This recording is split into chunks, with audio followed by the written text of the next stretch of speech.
yeah? So as our writing language.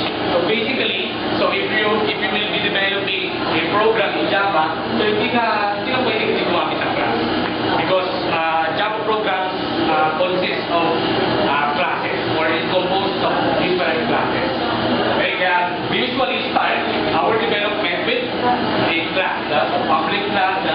So pag Java, hindi ka makakala dyan. So if you don't want those syntax or those codes, so huwag ka mag-Java. So ibang programming language ang gamitin mo. Okay, so kasi sa Java, so talagang masisimula ka talaga dyan. So even in Android, magsimula ka talaga dyan sa class, magawa ka ng class. Hindi ka gumawa niya, hindi mag-run yung program, hindi ka gana. Okay, so Illuminated, that's the name of our class, and then we actually inherit the midlet. So extend midlet. Okay? So afterwards, implement command listener. So actually, this implement is actually an application of interface. Okay, so if you remember, so if you already have the object-oriented programming in Java, you already discussed about the interface. So interface is mostly the one that we're using. So to let's say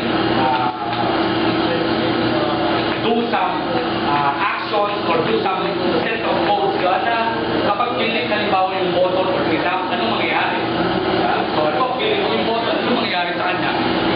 Lilipat siya ng magpupuno siya ng ibang screen or ng ibang user interface, or mag-accept siya ng input, i-accept niya yung input from the user, so something like that. So that's the purpose of the interface, the listeners. So meaning it listens, so based on the key press or the actions coming from the user. So ano yung click mo? So nag-click ako, yung button, ano nangyari? Wala lang. So click ko yung exit, ano nangyari? So there should be some actions to happen. So what's the click? So okay. So after that, we have the instantiation of our variable. So we instantiate the display class. So display. So command also we instantiate a command and check command. So new command, see command. So that we could be able to create. We could be able to create a command button. Okay. So alert. Hello alert. Okay. So we are creating a alert type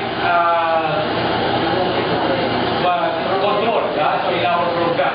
So on the latter part, so public illocated actually this is a constructor. Okay, so as you can